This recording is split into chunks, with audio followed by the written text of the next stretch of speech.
मैं सिद्धार्थ आर्या स्वागत करता हूं आपके अपने YouTube channel maker point coaching centre में। आज हम आप लोगों के लिए क्लास 10th का साइंस का जो बिहार बोर्ड ने मॉडल पेपर जारी किया है उसका ऑब्जेक्टिव लेकर आए हैं आप लोगों के लिए, और आशा करते हैं इसमें आप लोगों को फुल एंजॉय। और देखिए, ये इसमें टोटल 80 क्वेश्चन दिया है, 80 ऑब्जेक्टिव क्वेश्चन में, जिसमें हम लोग को मात्र 40 क्वेश्चन का आंसर देना है। भले ही आपको 80 का 80 आंसर याद हो, लेकिन हमको टिक कितना करना है, केवल 40 क्वेश्चन का आंसर देना है, ठीक है। और चलिए देखते हैं क्वेश्चन नंबर फर्स्ट। हमारा क्वेश्चन दिया हुआ है, जैसे देखिए तो हमारा फर्स्ट क्वेश्चन दिया हुआ है कि पौधों में जनन अंग कहाँ पाए जाते हैं। तो आपको पता होगा पौधों में जनन अंग कहाँ पाए जाते हैं। तो चलिए इसका आंसर बताइए, पौधों में जनन अंग कहाँ पाए जाते हैं। तो हमारा राइट आंसर होगा ऑप्शन नंबर बी, यानी पौधों में जनन अंग कहाँ पाए जाते हैं, तो पुष्प में, ठीक है। चलिए नेक्स्ट क्वेश्चन देखते हैं। प्रकाश संश्लेषण की क्रिया होती है। तो आपको पता होगा, देखिए ये बहुत ही इजी क्वेश्चन दिया है, ठीक है। बिहार बोर्ड ने इस बार बहुत ही इजी क्वेश्चन साइंस में इशू किया है, और आशा करते हैं इसमें मैक्सिमम क्वेश्चन का आंसर आपको क्लास के दौरान आपको पता चला होगा, या यहाँ से भी हम लोग आप कर पाएंगे। चलिए देखते हैं क्वेश्चन नंबर 2 दिया है, प्रकाश संश्लेषण की क्रिया कहाँ होती है।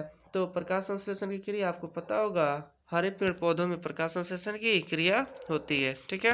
नेक्स्ट क्वेश्चन देखते हैं, दिया है प्रकाश संश्लेषण क्रिया में ऑक्सीजन किससे बाहर निकलता है। तो चलिए इसका आंसर बताइए आप लोग।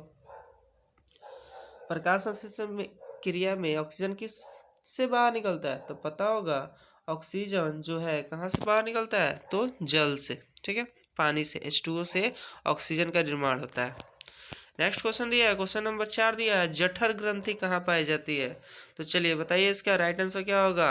तो आपको पता होगा जठर ग्रंथि कहाँ पाई जाती है, तो अमाशय में पाई जाती है। कहाँ पाई जाती है, अमाशय में पाई जाती है, ठीक।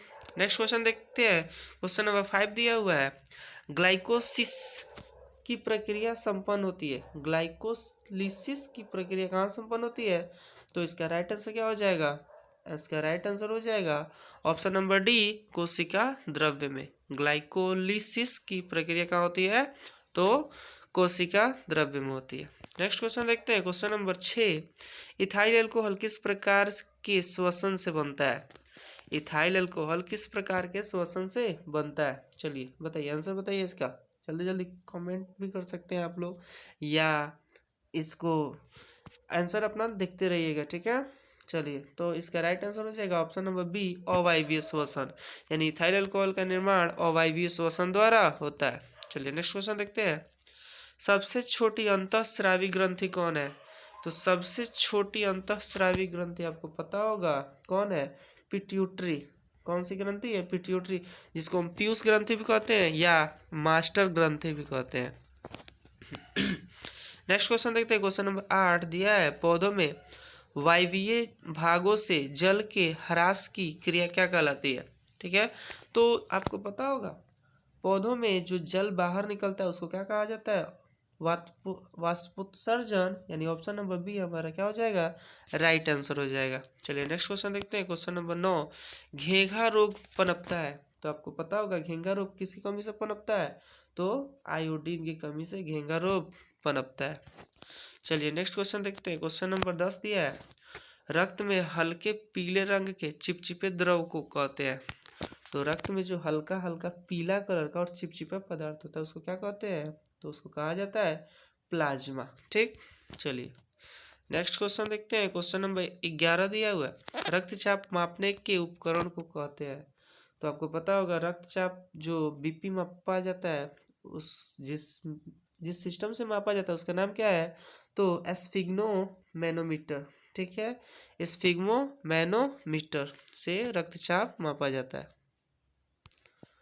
चलिए नेक्स्ट क्वेश्चन देखिए, तो क्वेश्चन नंबर 12 दिया है, वाष्पोत्सर्जन क्रिया पाई जाती है। वाष्पोत्सर्जन क्रिया कहाँ पाई जाती है, तो आपको पता होगा वाष्पोत्सर्जन क्रिया केवल पौधों में पाई जाती है। नेक्स्ट क्वेश्चन देखिए, चलिए निम्नलिखित में किसमें खुला परिसंचरण तंत्र पाया जाता है। तो खुला परिसंचरण तंत्र किसमें पाया जाता है, तो ऑप्शन नंबर हमारा सी, तिलचट्टा राइट आंसर होगा, ठीक। नेक्स्ट क्वेश्चन देखते हैं। क्वेश्चन नंबर 14 दिया है, रक्त क्या है? तो आपको पता होगा रक्त क्या है, एक तरल संयोजी उत्तक है। क्या है? तरल संयोजी उत्तक, यानी ऑप्शन नंबर बी हमारा क्या हो जाएगा, राइट आंसर हो जाएगा। नेक्स्ट क्वेश्चन देखते हैं, मूत्र का पीला रंग किस वर्ण के कारण होता है? तो मूत्र का पीला वर्ण किस वर्ण के कारण होता है? तो option number C, urochrome. Urochrome द्वारा मूत्र का रंग पीला दिखाई देता है। चलिए नेक्स्ट क्वेश्चन देखते हैं। क्वेश्चन नंबर 16 दिया है, निम्नलिखित में कौन एक उभयलिंगी जंतु है? इससे इजी क्वेश्चन तो हो ही नहीं सकता है। उभयलिंगी जंतु कौन है? केंचुआ। क्या है? उभयलिंगी जंतु है। नेक्स्ट क्वेश्चन नंबर 17 दिया, यूरिया रक्त में कहाँ से प्रवेश करती है? तो आपको पता होगा यूरिया रक्त में कहाँ से प्रवेश करती है? तो ऑप्शन नंबर सी, यकृत से। ठीक है, लीवर से। लीवर से क्या प्राप्त होती है? यूरिया। चलिए नेक्स्ट क्वेश्चन नंबर 18 दिया है, जैव आवर्धन प्रदर्शित करने वाला रसायन क्या कहलाता है? जैव आवर्धन प्रदर्शित करने वाला रसायन क्या कहलाता है? तो आपको पता होगा इसका राइट आंसर क्या हो जाएगा, ऑप्शन नंबर बी, DDT। ठीक, चलिए नेक्स्ट क्वेश्चन देखते हैं। क्वेश्चन नंबर 19 दिया है, निम्न में से कौन एक प्राकृतिक उपभोक्ता है? तो प्राकृतिक उपभोक्ता, देखिए आपको पता होगा ये प्राथमिक, द्वितीयक, तृतीयक, ये उपभोक्ताओं की श्रेणी में आते हैं, जिसमें प्राथमिक उपभोक्ता कौन है? तो प्राथमिक उपभोक्ता हमारा कौन होता है? शाकाहारी होता है। ठीक है, नेक्स्ट क्वेश्चन देखते हैं। क्वेश्चन नंबर 20 दिया है, निम्न में कौन एक भूमिगत जल का उदाहरण है? तो बताइए कौन भूमिगत मतलब क्या, कि धरती के नीचे से। ठीक, भूमि में से धरती के परत के नीचे से जो जल निकलता है उसे क्या कहते हैं? भूमिगत। तो इसमें कौन होगा? तो ऑप्शन नंबर ए, कुआं। कुआं खोद कर हम लोग क्या करते हैं? जमीन के नीचे से पानी निकालते हैं। नेक्स्ट क्वेश्चन दिया है, प्राकृतिक चुनाव द्वारा जीवों का विकास कहलाता है? तो आपको पता होगा प्राकृतिक चुनाव द्वारा डार्विन ने एक नियम प्रतिपादित किया था, जिसे हम लोग क्या कहते हैं? डार्विनवाद कहते हैं। क्या कहते हैं? डार्विनवाद, यानी ऑप्शन नंबर सी हमारा क्या हो जाएगा? Right answer. नेक्स्ट क्वेश्चन देखते हैं। क्वेश्चन नंबर 22, हरे पेड़ पौधे कहलाते हैं? क्या कहलाते हैं? बताओ, जल्दी जल्दी बताओ। हरे हरे पेड़ पौधे कहलाते हैं, क्या होगा? ऑप्शन नंबर सी, उत्पादक। हरे पेड़ पौधे क्या कहलाते हैं? उत्पादक। नेक्स्ट क्वेश्चन दिया है, अंडोत्सर्ग क्या कारण है? अंडोत्सर्ग का कारण है, तो देखिए यहाँ पे अंडोत्सर्ग का कारण हमारा ऑप्शन ए भी सही है, बी भी सही है। ठीक है, लेकिन अब यहाँ पे ऑप्शन नंबर सी में ऐसा नहीं दिया है कि कुछ, सॉरी, ए और सी दोनों का दोनों क्या है? सही है। तो हमारा राइट आंसर हो जाएगा ऑप्शन नंबर ए, LH। अंडोत्सर्जन का कारण क्या है? LH। चलिए नेक्स्ट क्वेश्चन देखते हैं, लैंगरहैंस द्वीपिकाएं कहाँ पाई जाती है? तो लैंगरहैंस की द्वीपिकाएं कहाँ पाई जाती है? चलिए बताइए इसका आंसर। तो इसका राइट आंसर हो जाएगा ऑप्शन नंबर ए, अंडाशय में। क्या हो जाएगा? अंडाशय। नेक्स्ट क्वेश्चन दिया है, क्वेश्चन नंबर 25 दिया है, थायरोक्सिन हार्मोन के संश्लेषण में निम्नलिखित में किसका होना आवश्यक है? तो थायरोक्सिन हार्मोन के संश्लेषण में आपको पता है आयोडीन का होना क्या होता है? आवश्यक होता है, सबसे जरूरी, क्योंकि थायरोक्सिन ग्रंथि आयोडीन की कमी से ही बढ़ती है, जिसे क्या कहते हैं? घेंघा रोग कहते हैं। ठीक है, तो इसका राइट आंसर क्या हो जाएगा? Option number D.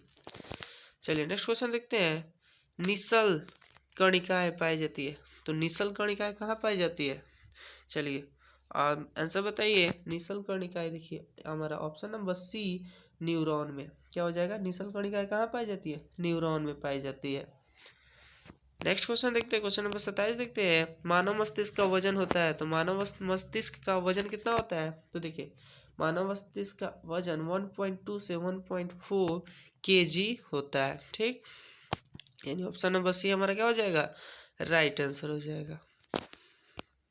आगे देखिए 28 नंबर दिया है, निकट दृष्टि दोष अथवा दूर दृष्टि दोष के निवारण हेतु प्रयुक्त लेंस द्वारा बना प्रतिबिंब होता है? तो आपको पता होगा जो लेंस लगाते हैं यानी चश्मे में, उसमें जो प्रतिबिंब बनता है वो क्या होता है? वास्तविक होता है, और क्या होता है? उल्टा होता है, यानी ऑप्शन नंबर डी हमारा क्या हो जाएगा? राइट आंसर हो जाएगा। चलिए नेक्स्ट क्वेश्चन देखते हैं। क्वेश्चन नंबर 29, साइड मिरर के रूप में निम्नलिखित में किसका प्रयोग करते हैं? बताइए, ये तो सबसे पहले आपको पता होना चाहिए। साइड मिरर के रूप में किसका प्रयोग किया जाता है?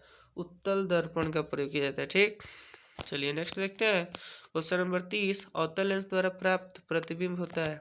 अवतल लेंस में आभासी भी बनता है, सीधा भी बनता है, छोटा भी बनता है, यानी हमारा ऑप्शन नंबर क्या हो जाएगा? डी, इनमें से सभी।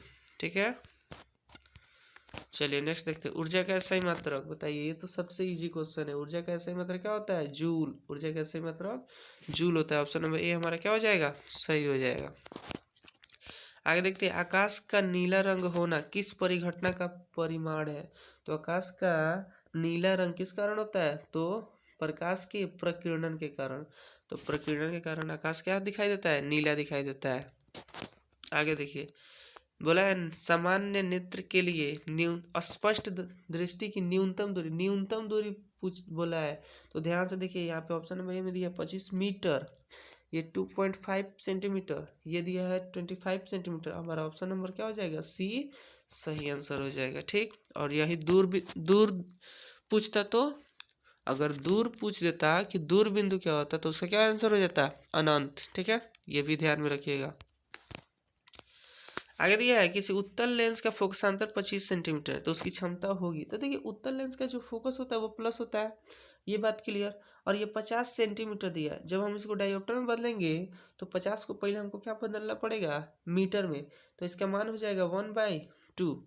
और आपको पता है कि क्षमता P बराबर होता है 1/f। ठीक है, तो 1/1/2, तो ये 2 कहाँ चला जाएगा? ऊपर चला जाएगा, यानी हमारा राइट आंसर क्या हो जाएगा? ऑप्शन नंबर, देखिए ऑप्शन नंबर डी हमारा क्या हो जाएगा? राइट आंसर होगा। माइनस तो होगा नहीं, क्योंकि अगर अवतल लेंस होता तो माइनस होता, उत्तल लेंस है इसलिए क्या होगा? प्लस। तो ऑप्शन नंबर डी 2 डायोप्टर होगा।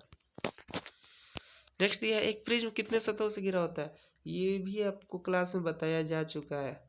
प्रिज्म में कितने सतह होते हैं? Option number D 5। प्रिज्म कितने सतहों से घिरा होता है? 5 सतहों से। चलिए आगे देखिए। आगे दिया, अभिनेत्र लेंस की फोकस दूरी में परिवर्तन किया जाता है। तो अभिनेत्र लेंस का जो फोकस दूरी होता है वो परिवर्तित करता है। कौन करता है? तो पक्षमाभी पेशियां, ये मिलकर क्या करती हैं? अभिनेत्र लेंस को आगे पीछे करती है, जिससे प्रतिबिंब रेटिना पर बनता है। ठीक, चलिए नेक्स्ट देखिए। क्वेश्चन नंबर 37 दिया है, प्रकाश के परावर्तन के कितने नियम है? तो देखिए, आपको पता होगा प्रकाश के परावर्तन और अपवर्तन दोनों के कितने नियम है? 2 नियम है। कितने नियम है? 2। आगे देखिए, फोटोग्राफिक कैमरा का अभिदृश्यक होता है। तो फोटोग्राफिक कैमरा का अभिदृश्यक यानी जिससे हम देखते हैं वो क्या होता है? उत्तल लेंस का बना होता है। कैसा होता है? उत्तल लेंस का होता है। ऑप्शन नंबर ए हमारा सही होगा।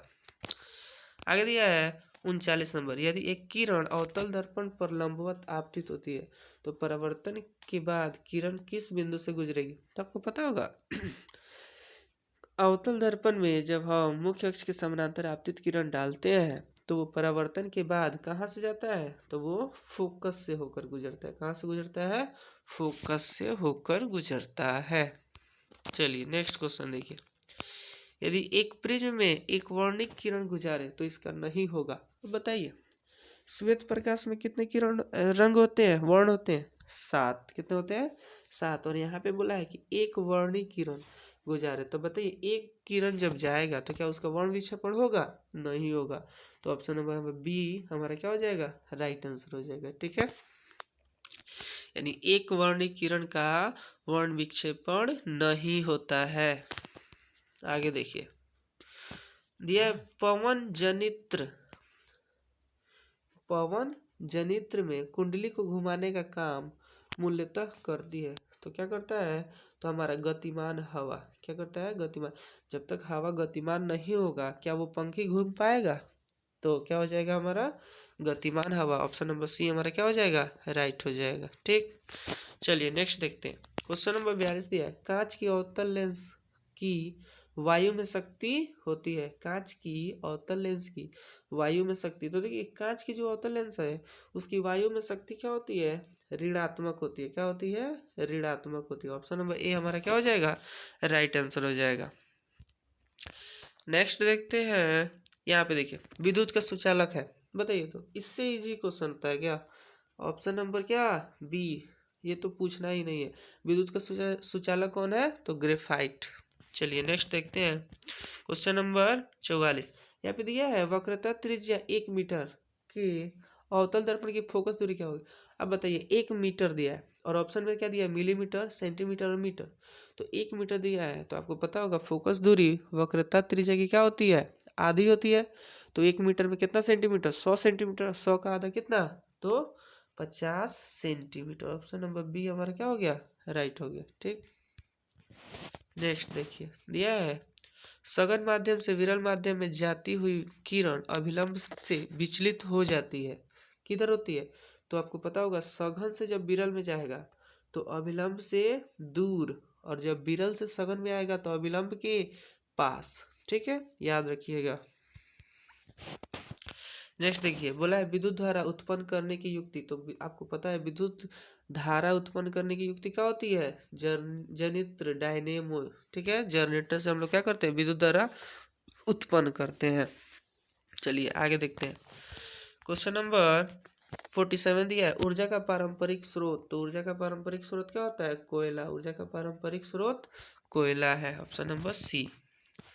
चलिए 48 दिया है कि कांच की एक समानांतर पट्टिका पर श्वेत किरण तिरछी आपतित होती है। निम्नलिखित में कौन प्रथम आवर्तन के साथ घटित होगा? चलिए तो इसका राइट आंसर हो जाएगा ऑप्शन नंबर बी, यानी विक्षेपण। क्या होगा? विक्षेपण इसका राइट आंसर होगा। जब श्वेत प्रकाश तिरछा होगा तो प्रथम आवर्तन क्या होगा? विक्षेपण। चलिए नेक्स्ट देखिए हमारे घरों में जो विद्युत आपूर्ति की जाती है वह है। तो आपको पता होगा हमारे घर में जो बिजली सप्लाई होती है वो आती है, वो 220 वोल्ट होती है। लेकिन क्या होती है? तो प्रत्यावर्ती धारा एसी करंट होता है। क्या होता है?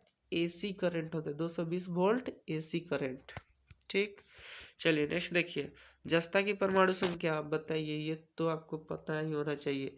ये अगर पता ना तो साइंस पढ़ने से कोई फायदा नहीं।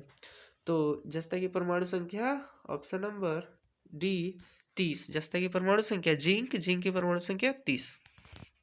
चलिए धोबिया सोडा का रासायनिक सूत्र, इसमें भी ये भी आपको याद होना चाहिए। ठीक है, तो धोबिया सोडा का रासायनिक सूत्र क्या होता है? Na2CO3 into 10H2O। कितना होता है? 10H2O होता है। ये याद रखिएगा।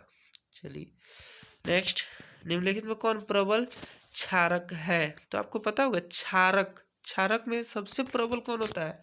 तो sodium hydroxide. Option number C. Option C क्या हो जाएगा? सही होगा।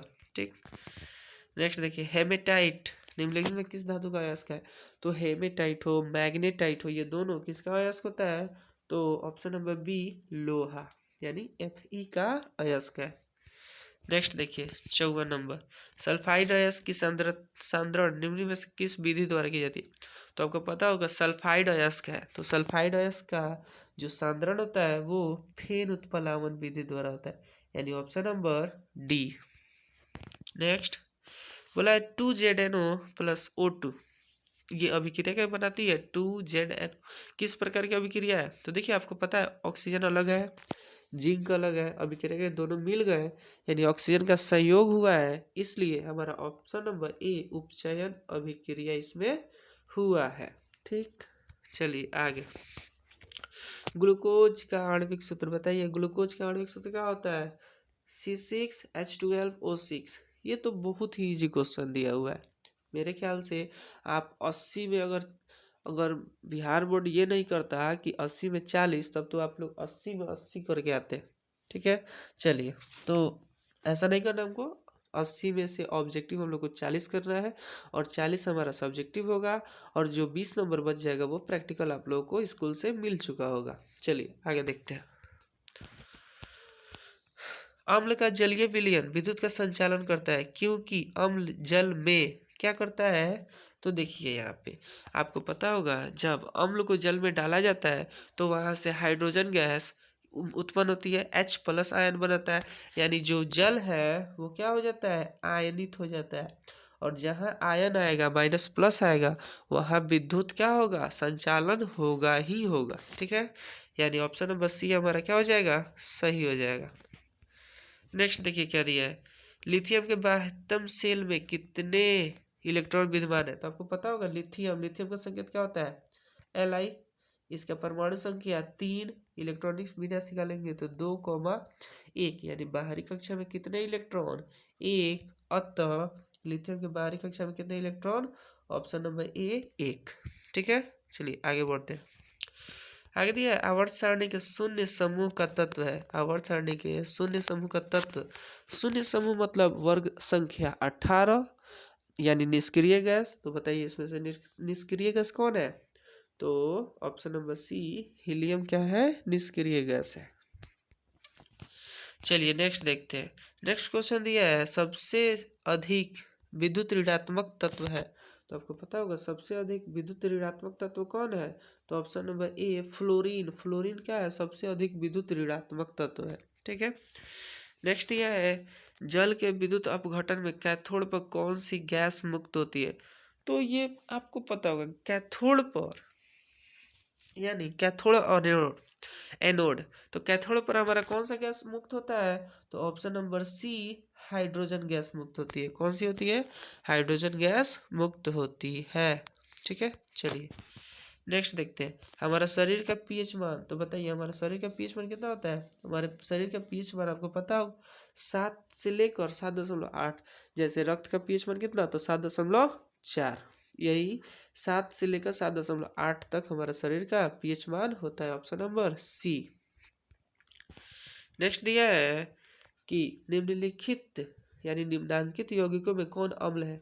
बताइए, तो आपको पता होगा ना, बताए थे इसको खोजने का तरीका। जहाँ H दिखे, ठीक है, केवल H, वो क्या है, अम्ल है। तो देखिए यहाँ पे H2SO4 यानी ऑप्शन नंबर डी हमारा क्या है, अम्ल है। ठीक है, यानी इसका और बताइए तो H2SO4 का नाम क्या है। तो क्या नाम है, सल्फ्यूरिक अम्ल, सल्फ्यूरिक अम्ल। तो ये भी है अम्ल, ऐसे भी पहचान सकते हैं।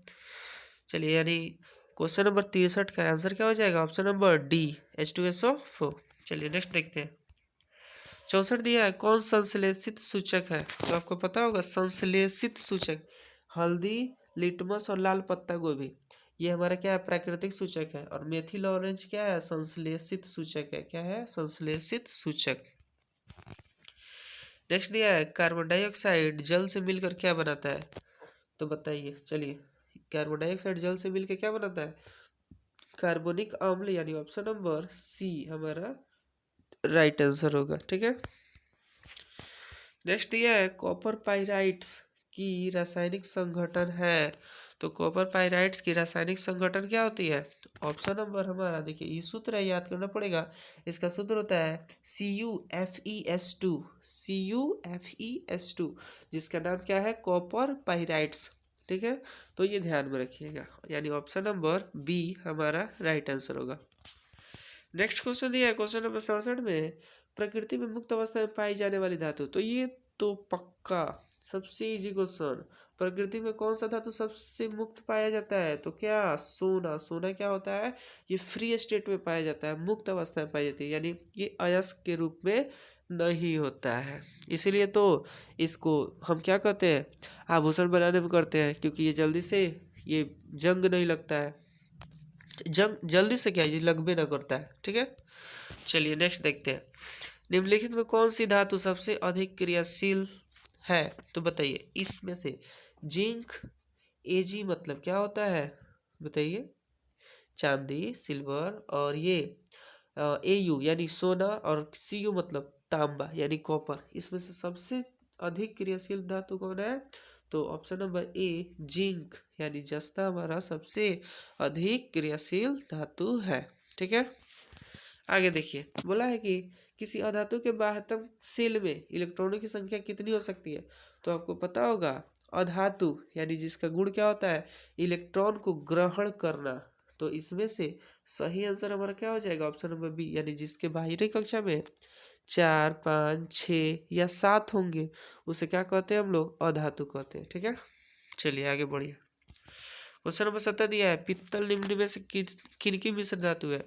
तो जो पित्तल है वो किसकी मिश्र धातु है। तो ऑप्शन नंबर ए कॉपर और जिंक तांबा और जस्ता का मिश्र धातु क्या बनता है, हमारा पित्तल बनता है। ठीक है, ऑप्शन नंबर ए हमारा राइट आंसर होगा। चलिए आगे देखिए, बोला है कि निम्नलिखित में कौन समावयवी है, तो चलिए बताइए। तो देखिए यहाँ पे हमारा ऑप्शन नंबर सी जो दिया है, एथिल अल्कोहल और डाइमेथिल ईथर, ये क्या है, ये दोनों आपस में समावयवी है, यानी ऑप्शन नंबर सी हमारा क्या हो जाएगा, राइट आंसर हो जाएगा। याद रखिएगा ये सब, ठीक है, क्योंकि बिहार बोर्ड इशू किया है तो हो सकता है इसमें से कम 30-40 क्वेश्चन आपके मॉडल सेट में आपके एग्जाम में रहेगा ही रहेगा। तो इसको किसी भी तरह आप 2 बार 3 बार इसको देखिएगा वीडियो को, और इसको बढ़िया से पढ़िएगा। ठीक है, और अगर आपको इंजॉय आ रहा हो तो मेरे चैनल को सब्सक्राइब कर लिया, अगर सब्सक्राइब नहीं किए हो तो सब्सक्राइब कर लीजिएगा ताकि आने वाले वीडियो भी आपको मिल जाए, और लाइक करना ना भूलें। ठीक है, चलिए नेक्स्ट क्वेश्चन देखते हैं। बोला है CH3 single bond O single bond C2H5 का आयुपैक नाम प्रणाली के अनुसार क्या होगा, आयुपैक प्रणाली के अनुसार नाम क्या होगा, तो आपको पता होगा इसका आयुपैक नाम क्या होगा, प्रोपॉक्सीमेथेन। प्रोपॉक्सीमेथेन इसका क्या हो जाएगा, आयुपैक नाम हो जाएगा। ठीक है, चलिए नेक्स्ट देखते हैं। लोहे की अभिक्रिया भाप से कराने पर लोहा का कौन सा ऑक्साइड बनता है, तो लोहा का अभिक्रिया जब भाप से कराते हैं तो क्या बनता है, देखिए ऑप्शन नंबर ए यानी Fe3O4, option number A Fe3O4 बनता है। ठीक है, यानी फेरस ऑक्साइड जिसका सूत्र क्या होगा, Fe3O4। चलिए अब बताइए, एक तत्व की परमाणु संख्या 16 है, आवर्त सारणी में इस तत्व की वर्ग संख्या क्या होगी, तो आपको पता होगा ये परमाणु संख्या कितना है, 16, परमाणु संख्या 16, तो जाहिर सी बात है परमाणु संख्या 16 अर्थात ये क्या है, सल्फर, और सल्फर किस वर्ग में पाया जाता है, तो 16 नंबर वर्ग में पाया जाता है। ठीक, चलिए आगे बढ़िए। दिया है निम्न में कौन सी धातु तनु सल्फ्यूरिक अम्ल के साथ अभिक्रिया नहीं करती है, तो देखिए तनु सल्फ्यूरिक अम्ल के साथ ये जो कॉपर है ये कभी भी अभिक्रिया नहीं करता है, यानी ऑप्शन नंबर हमारा सी राइट आंसर होगा। ठीक है, आगे देखिए, चलिए आगे देखते हैं। एक मिश्र धातु में 90% कॉपर है तथा 10% टीन है, इस धातु का नाम क्या होगा, तो जब 90% कॉपर और 10% टीन, तो ये बनेगा क्या, ब्रोंज बनेगा, क्या बन जाएगा, ब्रोंज बन जाएगा। ठीक, चलिए आगे देखिए। बोला है कि जिंक सोडियम हाइड्रोक्साइड के साथ प्रतिक्रिया करके बनाता है, तो आपको पता होगा जिंक जो है सोडियम हाइड्रोक्साइड गैस के साथ अभिक्रिया करके हाइड्रोजन गैस को क्या करता है, मुक्त करता है। ऑप्शन नंबर ए हमारा क्या हो जाएगा, राइट आंसर हो जाएगा। ठीक है, चलिए नेक्स्ट देखते हैं। नेक्स्ट दिया है निम्न में से कौन सी धातु वायु में उच्च ताप पर गर्म किए जाने पर भी ऑक्सीजन से संयोग नहीं करती है। ठीक है, तो इसका राइट आंसर हो जाएगा AG यानी चांदी। चांदी को कितना हो गर्म करेंगे, धातु मतलब ऑक्सीजन, तो ये ऑक्सीजन से संयोग नहीं करता है। ठीक है, चलिए नेक्स्ट देखते हैं। क्वेश्चन नंबर 79 दिया है, अयस्क में उपस्थित अपद्रव्य, अपद्रव्य का शुद्ध हिंदी होता है अशुद्धि, जो बेकार का चीज होता है, तो अयस्क में जितने भी बेकार के चीज होते हैं, अशुद्धियाँ होती है, उसको क्या कहते हैं, गैंग कहते हैं। क्या कहते हैं, गैंग। ऑप्शन नंबर सी हमारा राइट आंसर।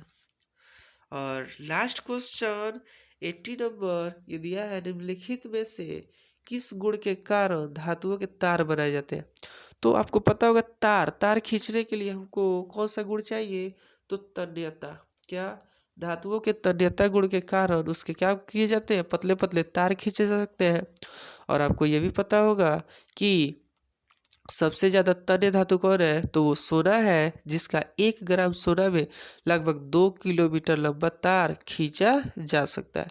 तो आई होप ये वीडियो आपको बहुत ही अच्छा लगा होगा, और यदि अच्छा लगे तो मेरे चैनल को सब्सक्राइब करना ना भूलें, और बेल आइकन को ऑन कर लें, तथा चैनल को और इस वीडियो को लाइक ज़रूर करें। ठीक है, धन्यवाद आप सबको। Have a good day.